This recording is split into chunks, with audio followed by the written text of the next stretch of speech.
ഇപ്പോൾ ഈ ചാരിറ്റി വിത്ത് ക്ലാരിറ്റി എന്ന് പറഞ്ഞാൽ ആപ്പ് എന്തിനാണെന്നാണ് പലർക്കും അറിയാത്തത്. അവർ വിചാരിച്ചേക്കുന്നത് ഒരു ചാരിറ്റബിൾ ട്രസ്റ്റ് എന്നിട്ട് ഫണ്ട് വെട്ടിക്കാൻ പറ്റും, ഇവൻ കോടീശ്വരനാവും, അവൻ തട്ടിപ്പുകാരനാണ് എന്നൊക്കെ ഉള്ള രീതി ചുമ്മാ പറയുന്നതാണ്. അവർക്ക് വേറെ ഇതിന് തെളിവോ അല്ലെ അങ്ങനെ ഇതിനൊന്നും ചെയ്യാൻ പറ്റത്തില്ല, വെറുതെ അങ്ങ് പറയും. സംഭവം എന്താ വെച്ചാൽ ട്രാൻസ്പെറൻസി വെച്ച് കഴിഞ്ഞാൽ തട്ടിപ്പ് നിൽക്കും എന്നുള്ള ഒറ്റൊരു ധാരണയിലാണ് ഈ സാധനം ചെയ്തേക്കുന്നത്. അതായത് ഒരാളൊരു 100 രൂപ ഇട്ടാൽ ആ 100 രൂപ അവിടെ റിഫ്ലക്റ്റ് ചെയ്യും, അതെടുത്ത് കൊടുക്കുന്ന കാണിക്കും, ബില്ലുകളിടും, പിന്നെ സ്റ്റേറ്റ്മെൻറ്റ്സ്, അത് നമ്മളൊരു പേഷ്യൻറ്റിന് പൈസ കൊടുത്തു എന്നുള്ളതിൻ്റെ സ്റ്റേറ്റ്മെൻറ്റ് അവർ ഒപ്പിട്ട് തരും, പ്രിൻ്റ് എടുത്തിട്ട്. അതുപോലെ തന്നെ വാർഡ് കൗൺസിലർ റെക്കമെൻഡ് ചെയ്യുന്ന പേഷ്യൻ്റിനെയാണ് നമ്മൾ എടുക്കുന്നത്.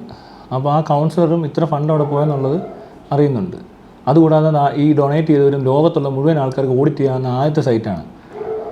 ഒരാളും ട്രാൻസ്പെറൻസി ഫോക്കസ് ചെയ്ത് ഇവിടെ ഒരു വർക്കും ചെയ്യുന്നില്ല, എല്ലാം ഒളിയും മറയും പരിപാടിയാണ്. പിന്നത്തെ കേസ് എന്ന് പറഞ്ഞാൽ ഇതിനകത്ത് വർക്ക് ചെയ്യുന്നവരുടെ സാലറി അടക്കം നമ്മൾ കാണിക്കുന്നുണ്ട്. അതായത് ഇതൊരു ലക്ഷറിയസ് പരിപാടിയല്ല. പിന്നെ ഫണ്ട് മാനേജ്മെൻറ്റാണ് മെയിനായിട്ട് നടത്തുന്നത്. അല്ലെ, ചാരിറ്റി ഫണ്ട് മാനേജ്മെൻറ്റ് ട്രാൻസ്പെറൻ്റായിട്ട് ചെയ്യുന്ന ഇന്ത്യയിൽ ആദ്യമായിട്ട് ഇങ്ങനെ ഒരു സാധനം ഡിസൈൻ ചെയ്ത് വെച്ചിട്ടുണ്ട്. എന്നാൽ ഈ പറയുന്നിടത്തുനിന്നൊന്നും പറയുന്ന പോലെ ആരും നമ്മളെ സപ്പോർട്ട് ചെയ്യുന്നില്ല. ഇതുവരെ ഇവിടുത്തെ ഈ കഴിഞ്ഞ ദിവസമൊക്കെ എന്തോ ഒരു അമ്മച്ചി ഇറങ്ങി റോഡിൽ നിന്ന് തടഞ്ഞപ്പോൾ ഉള്ള മീഡിയക്കാരിൽ ഓടി ചെന്നു, അവരെന്നിട്ട് ആണ്ടൊക്കെ കാണിക്കുന്നത് കണ്ടു. അതുപോലത്തെ പരിപാടിയൊന്നും അല്ല ഇത്. ഇതൊരു പെർമനൻറ്റ് സൊല്യൂഷനാണ്. ഈ പറഞ്ഞ തട്ടിപ്പും വെട്ടിപ്പും ചാരിറ്റി എന്ന് പറഞ്ഞ ഏരിയയിൽ നിന്ന് കളയും. അത് കഴിഞ്ഞാൽ നമ്മൾ നേരെ മറിച്ച് ഇത് ഏതൊക്കെ ഇൻസ്റ്റിറ്റ്യൂഷനിൽ കൊണ്ട് വെക്കാൻ പറ്റുമെന്ന് നോക്കും.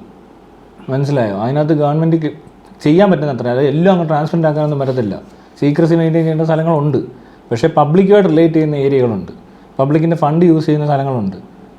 പിന്നെ നമ്മുടെ ആവശ്യങ്ങളും കാര്യങ്ങളൊക്കെ നമുക്ക് ഈ സൊമാറ്റോ ബുക്ക് ചെയ്യുമ്പോൾ ഒരു ബൈക്ക് ഇറങ്ങി വരുന്ന കാണാവുന്നത് പോലെ നമ്മൾ എന്തെങ്കിലും സർവീസ് റിക്വസ്റ്റ് ചെയ്തിട്ടുണ്ടെങ്കിൽ ആ ആപ്പിനകത്ത് അത് വന്ന് ചെയ്തിട്ട് തിരിച്ചു പോകുന്ന സർവേയർ പറമ്പളക്കാൻ വന്നാൽ വരുന്നതും കാണാം, അളന്നിട്ട് പോകുന്ന ഇത്ര സമയത്തിനുള്ളിൽ പോയിരിക്കും. മനസ്സിലായോ?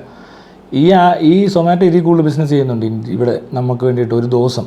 അത്രയൊന്നും ഗവൺമെൻറ്റിന് പണിയൊന്നുമില്ല. പിന്നെ ഈ പറഞ്ഞ പോലെ ഈ കറപ്ഷൻ എന്ന് പറഞ്ഞ സാധനം ഒഴിവാക്കിയാൽ തന്നെ പകുതി പ്രശ്നം തീർന്നു. പിന്നെ ചാരിറ്റിയിൽ തട്ടിപ്പ് നടക്കുന്നത് എല്ലാവർക്കും അറിയാൻ തട്ടിപ്പാണ്. പിന്നെ എല്ലാവർക്കും എന്തെങ്കിലും കിട്ടട്ടെ എന്ന് വിചാരിച്ചാണ് ഇത് ചെയ്യുന്നത്. അതിനകത്ത് ഇപ്പോഴത്തെ ഒരു കണ്ടീഷൻ എന്താണെന്ന് വെച്ചാൽ ഒരു 100 രൂപ ഒരാൾക്ക് എത്തിക്കണമെന്നുണ്ടെങ്കിൽ 500 രൂപ കൊടുത്താലേ അത് ആ 100 രൂപ പാവപ്പെട്ടവന് കിട്ടുന്നുള്ളൂ. അതിനിടയ്ക്ക് കിടന്ന് ഈ പണിയെടുക്കുന്ന ഒരു ഭയങ്കര പണിയാണ്, അത്രയും ആവശ്യമില്ല.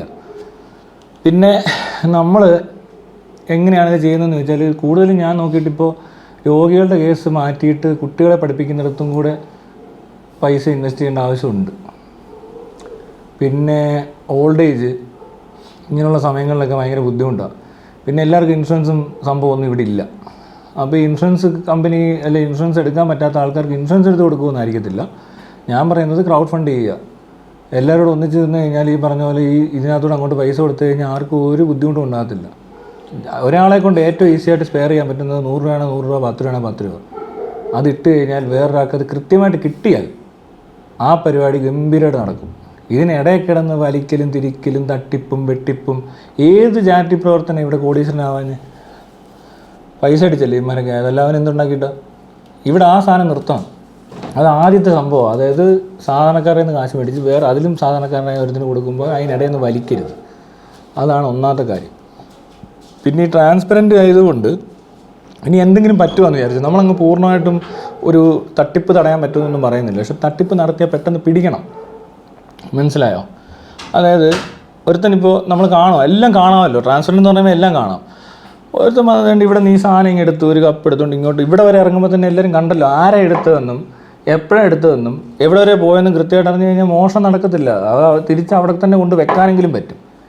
ഇപ്പോഴത്തെ ഈ പരിപാടിക്കകത്ത് ഇവർ കാണിക്കുന്നതിനകത്ത് ആരും അടിച്ചു മാറ്റി കഴിഞ്ഞാൽ എവിടെ നിന്ന് കൊണ്ടുപോയി, ആര് കൊണ്ടുപോയി, എത്ര വന്നു, എങ്ങോട്ട് പോയി, ഈ സംഭവത്തിന് കണക്കില്ല. കണക്കുണ്ട്, അവർക്ക് മാത്രമേ ഉള്ളത്. പിന്നെ എന്തൊക്കെയോ പരിപാടിയിലൂടെ ഓഡിറ്റും നടക്കും. നമുക്ക് ഓഡിറ്റ് ചെയ്യുന്ന പബ്ലിക് ഓഡിറ്റ് ചെയ്യുന്ന സാധനം ആർക്ക് ഏത് ഏജൻസിക്ക് വേണമെങ്കിലും ഏത് സമയത്ത് വേണമെങ്കിലും ഓഡിറ്റ് ചെയ്യാം. ഇങ്ങനൊരു സംഭവം വെച്ചിട്ട് വലിയ ബുദ്ധിമുട്ട് ഒന്നുമില്ല ഇതിനകത്ത്. ഏറ്റവും എളുപ്പം ചെയ്യാൻ പറ്റുന്ന പരിപാടിയാണ്. കാരണം നമ്മൾ നോക്കണ്ട അതിനകത്തോട്ട്, എല്ലാവരും നോക്കും, നാട്ടുകാർ മൊത്തം നോക്കുക. ലോകത്തിരുന്ന് എവിടെ വേണമെങ്കിലും ഏത് സമയത്ത് ഓഡിറ്റ് ചെയ്യാൻ പറ്റുന്നൊരു സിസ്റ്റം ഉണ്ടാക്കി കഴിഞ്ഞാൽ അവിടെ കിടന്ന് ഭയങ്കര മറിയൊന്നും മറിക്കണ്ട, അതങ്ങ് നടന്നോളൂ.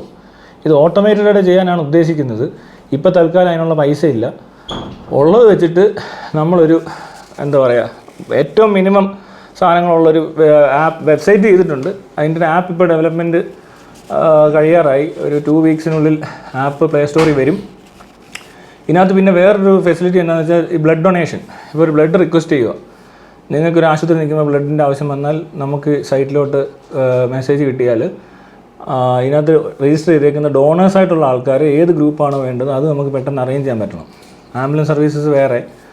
പക്ഷേ ഈ ആപ്പിലോട്ട് മാക്സിമം ആൾക്കാർ എത്ര മനുഷ്യർ ഇതിനകത്ത് രജിസ്റ്റർ ചെയ്യുന്നു അതിനനുസരിച്ച് സർവീസ് കൂടും. നമ്മുടെ എന്താ പറയുക, ഇതിൻ്റെ പ്രൊവൈഡ് ചെയ്യാൻ പറ്റുന്ന സാധനം ഈസി ആവും. കാരണം എനിക്കിപ്പോൾ ഒരു അമൃത ഇൻസ്റ്റിറ്റ്യൂട്ട് ചെയ്യുന്നതുകൊണ്ട് അവിടെ നിന്ന് ഒരാൾ റിക്വസ്റ്റ് ചെയ്താൽ അമൃതയുടെ ചുറ്റുവട്ടത്ത് തന്നെയുള്ള ആ ഡോണറെ തന്നെ കണ്ടുപിടിച്ച് കൊടുക്കാൻ പറ്റും. അതിനകത്ത് ആരും തപ്പി നടക്കണ്ട, ഒന്നും വേണ്ട.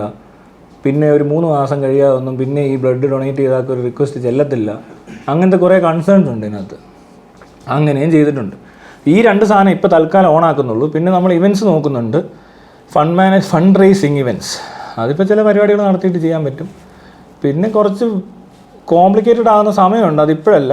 നമുക്ക് ഫണ്ട് വരുന്നതിനനുസരിച്ച് വെബ്സൈറ്റ് ഡെവലപ്പ് ആയിക്കൊണ്ടിരിക്കും, അല്ലെങ്കിൽ ആപ്പ് ഡെവലപ്പ് ആയിക്കൊണ്ടിരിക്കും. അത് യൂസ് ചെയ്യുന്നത് ഇതേ ഫണ്ടിൽ നിന്ന് തന്നെ ഒരു 10% ഡിഡക്റ്റ് ചെയ്തിട്ടാണ്. 10% അതിന് ഡിഡക്റ്റ് ചെയ്യും. പിന്നെ സാലറി അല്ലാതെ നമ്മുടെ ഈ എക്സ്പെൻസസ്, ഈ ട്രസ്റ്റിൻ്റെ എക്സ്പെൻസസ് മീറ്റ് ചെയ്യാനായിട്ട് എക്സ്പെൻസ് എന്താണോ അത് നമുക്കിതിനകത്ത് എടുത്തേ പറ്റത്തുള്ളൂ. സാലറി അടക്കം. സാലറിയും പേ ചെയ്യാതെ നമുക്ക് ആരെയും ജോലിക്കൊന്നും ഇരുത്താനൊന്നും പറ്റത്തില്ല. അതൊരു ജോലിയായിട്ട് ചെയ്യുമ്പോൾ സാലറി വേണ്ടി വരും.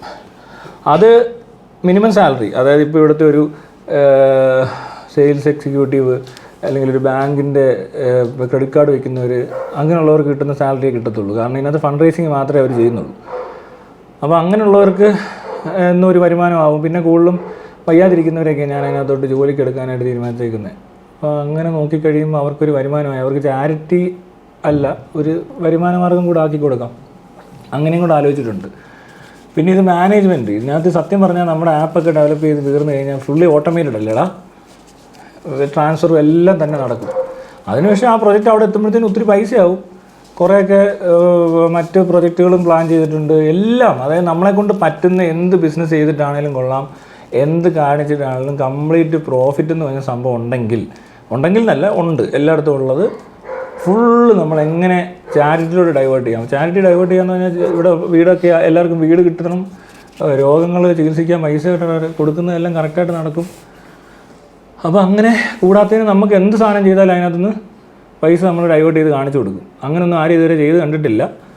പിന്നെ എന്താ പറയുക, സാധാരണക്കാരൊക്കെ തന്നെ വിചാരിച്ചാൽ മതി ഇവിടെ കേരളത്തിലെ പ്രശ്നങ്ങൾ തീർക്കാൻ. അതിന് ഇവിടെ നിന്ന് വലിയ യൂണിസെഫും റെഡ് ക്രോസും ഒന്നും ഇവിടെ വർക്ക് ചെയ്യണമെന്ന് എനിക്ക് നിർബന്ധമൊന്നും തോന്നിയിട്ടില്ല.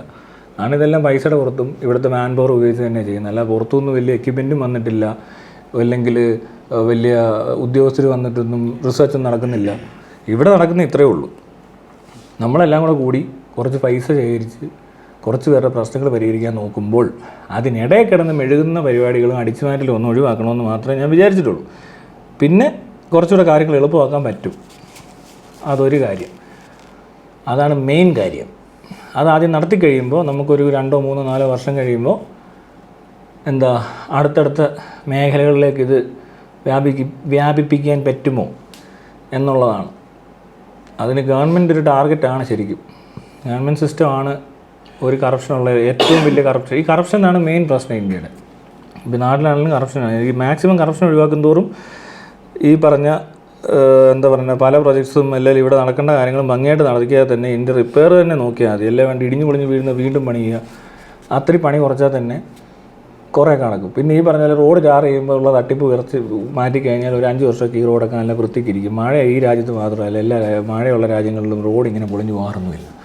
ഇതിനകത്തെല്ലാം നടക്കുന്ന ഈ തട്ടിപ്പാണ് കുറയ്ക്കേണ്ടത്. ആ തട്ടിപ്പ് അങ്ങ് നിർത്തി കഴിയുമ്പോൾ പിന്നെ ഈ നെപ്പോട്ടിസം, ഫേവറിസം, പിൻവാതിൽ, മുൻവാതിൽ, ഇത്തിരി പരിപാടി നടക്കത്തില്ല. PSC ടെസ്റ്റ് കഴിഞ്ഞാൽ ഓട്ടോമാറ്റിക്കായിട്ട് ഈ ആൾക്കാർ എവിടെയാണോ അപ്പോയിൻറ്റ് ചെയ്യേണ്ടത് അവിടെ തന്നെ അപ്പോയിൻമെൻറ്റ് വന്നോളും. ആരും അതിനകത്ത് തീരുമാനം എടുക്കലും അല്ല കുറച്ച് പേരുന്ന് സംസാരിക്കലൊന്നും ഇല്ല. എന്തിനാ അതിൻ്റെ ആവശ്യം? എലിജിബിലിറ്റി ഉള്ളവർ അവർ പെർഫോം ചെയ്തിട്ടുണ്ടെങ്കിൽ അവരുടെ എക്സാംസോ എന്ത് കോപ്പ് വെച്ചിട്ടാണെങ്കിലും അത് പാസ്സായിട്ടുണ്ടെങ്കിൽ അവർക്ക് ജോലി കിട്ടണം, അത്രേ ഉള്ളൂ. അല്ലാതെ അതിനിടയിൽ കിടന്നുകൊണ്ട് രാഷ്ട്രീയ സ്വാധീനം ഇത്തിരി പരിപാടികൾ ഒഴിവാക്കി കഴിഞ്ഞാൽ ആരും ഒന്നും പേടിക്കണ്ട. ആരെയും ബുദ്ധിമുട്ടിക്കാനോ ഉപദ്രവിക്കാനോ ഒന്നും ആരും ഉദ്ദേശിക്കുന്നില്ല. എല്ലാവർക്കും കിട്ടണമെന്നേ ഉള്ളൂ. ഇത് ചുമ്മാതെ എനിക്ക് മാത്രം വേണം എന്ന് പറഞ്ഞൊരു ധാരണ ഇല്ലാത്ത ആളുകൾക്ക് മനസ്സിലാവും ഇതെന്തോ ആണ്. പിന്നെ ട്രാൻസ്ജെൻഡറായിട്ട് ഫണ്ട് മാനേജ്മെൻറ്റ് തട്ടിപ്പ് നടക്കുമോ എന്ന് ചോദിച്ചാൽ അത് എങ്ങനെയാണെന്ന് വെച്ചാൽ കണ്ടുപിടിച്ചാൽ മതി. ഈ പറയുന്നവർ ഈ അഭ്യൂഹമൊന്നും അടിച്ചിറക്കാതെ നേരിട്ട് അതിനകത്ത് കയറുക, എന്തെങ്കിലും കുറ്റങ്ങളുണ്ടെങ്കിൽ കണ്ടുപിടിക്കുക, എന്തെങ്കിലും പ്രശ്നങ്ങളുണ്ടെങ്കിൽ പറയുകയാണെങ്കിൽ നമുക്കത് പരിഹരിക്കാനുള്ള മാർഗ്ഗങ്ങൾ നോക്കുക, എല്ലാവരോടും ഒന്നിച്ച് ഈ സാധനം വർക്ക് ചെയ്യുന്നത്. ഇതിനകത്ത് ഒത്തിരി പ്രശ്നങ്ങളുണ്ടാകുന്നു, പോരായ്മകളുണ്ടാകുന്നത് പലരും പറയുമ്പോഴത് അത് കറക്ഷൻ വരുത്തുക, അല്ലാതെ അത് ഒതുക്കി വെക്കുകയല്ല ചെയ്യുന്നത്. ഇപ്പോൾ നിങ്ങളിപ്പോൾ ഇതിനകത്തൊരു സജഷൻ പറയുക, ഇങ്ങനെ മാറ്റം വരുത്തണമെന്ന് നമ്മളത് ആലോചിക്കും, അതിനകത്ത് എക്സ്പേർട്ടായിട്ടുള്ള ആൾക്കാരുടെ ഒപ്പീനിയൻസ് എടുക്കും, അതുപോലെ തന്നെ അത് വർക്ക് ചെയ്ത് ആ പ്രശ്നം സോൾവ് ചെയ്യാനാണ് നോക്കേണ്ടത്. അല്ലാതെ ആ പ്രശ്നം അവിടെ നിർത്തിക്കൊണ്ട് ഇങ്ങനെ പിന്നെയും ഇത് റിപ്പീറ്റ് അടിക്കുക, ആ പരിപാടി നടക്കത്തില്ല. ഏതെങ്കിലും ഒരു എറർ ഉണ്ടെങ്കിൽ അതൊരു 3-4 പ്രാവശ്യമൊക്കെ ആവുകയാണെങ്കിൽ പിന്നെ അത് കറക്റ്റ് ചെയ്യാതെ പറ്റത്തില്ല. അത് കറക്ഷൻ ചെയ്യാതെ ഇവിടെ കിടന്നുകൊണ്ട് ഇതിനെ മറിച്ചും മൂളിച്ചും തൽക്കാലം തട്ടിക്കൂട്ടിയും ആ പരിപാടി നടത്താതിരുന്നാൽ തന്നെ ആ പ്രശ്നങ്ങൾ കുറയും തോറും ആൾക്കാർക്ക് എന്താ പറയുക, ബുദ്ധിമുട്ടുകൾ കുറഞ്ഞുകൊണ്ടിരിക്കും.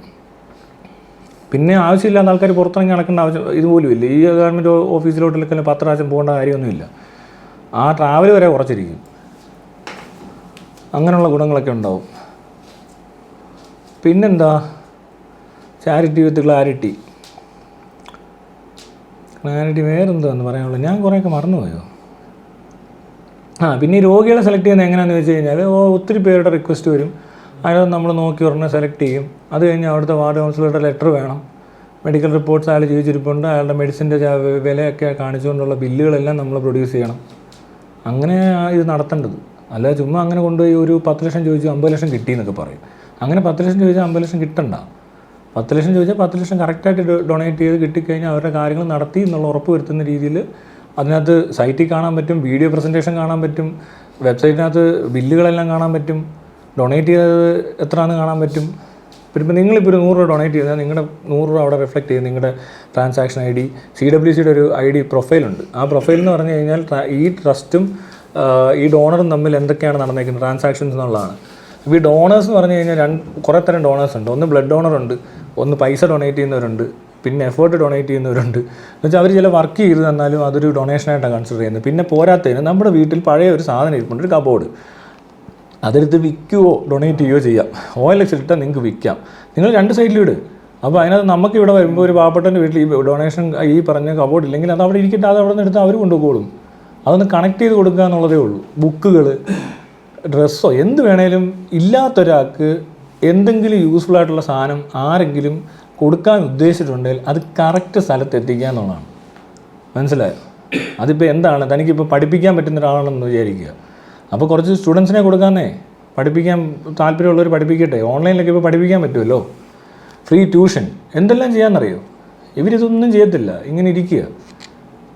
ഒത്തിരി കാര്യങ്ങൾ ചെയ്യാനുണ്ട്. നമുക്കിത് കോർഡിനേറ്റ് ചെയ്താൽ മാത്രം മതി. അതിനൊരു സിസ്റ്റം വേണം. ആ സിസ്റ്റം നല്ല രീതിയിൽ ഡെവലപ്പ് ചെയ്ത് കഴിഞ്ഞാൽ അത് ഓട്ടോമാറ്റിക്കായിട്ടും നടക്കാൻ പറ്റണം. അങ്ങോട്ട് എത്തിക്കുക എന്നുള്ളതേ ഉള്ളൂ. ഇപ്പോൾ എന്ത് പറഞ്ഞാലും നമ്മൾ അതിനെപ്പറ്റി ആലോചിച്ച് കഴിഞ്ഞാൽ അത് ഈ സിസ്റ്റത്തിനകത്ത് കയറ്റി എങ്ങനെ വർക്ക് ചെയ്യുമെന്ന് നോക്കിക്കഴിയുമ്പോൾ സക്സസ് ആയിരിക്കാനേ സാധ്യതയുള്ളൂ. കൂടുതലും ഇതുവരെ ചെയ്തതല്ല, ഇത്രയും ചെയ്തിട്ടുണ്ട്. മനസ്സിലായില്ലേ? ഇവിടുത്തെ മെയിൻ ഒരു തട്ടിപ്പാണ് ചാരിറ്റി തട്ടിപ്പ്. അതിന് സൊല്യൂഷൻ കിട്ടി. പിന്നെ ഫണ്ട് റേസിങ്ങിനുള്ള പല രീതികൾ. ഇപ്പോൾ ഒരു ഇവൻറ്റ് നടത്തിയാൽ അതിനകത്ത് തട്ടിപ്പ് നടത്താൻ പറ്റും, അല്ല എന്തെങ്കിലും സാധനത്തിൻ്റെ മാർക്കറ്റിംഗ് ചെയ്താൽ അതും തട്ടിപ്പ് നടത്താൻ പറ്റും. അതിൻ്റെ ഒന്നും ആവശ്യമില്ല. ഇത് ഈ ട്രാൻസ്പെറൻസി ഫോക്കസ് ചെയ്യുമ്പോൾ ഈ കണക്കുകളെല്ലാം കൃത്യമായിട്ട് ബോധിച്ച് കഴിഞ്ഞാൽ നമുക്ക് സാലറി എടുത്ത് ജീവിച്ചാൽ മതി എന്നേ. നമുക്കധികം കോടീശ്വരനാവേണ്ട ആവശ്യമൊന്നുമില്ല. പിന്നൊരു കാര്യം ഞാൻ പറയാം, ഈ ഒരു തരത്തിൽ എല്ലാം ഈക്വൽ ആകത്തില്ല.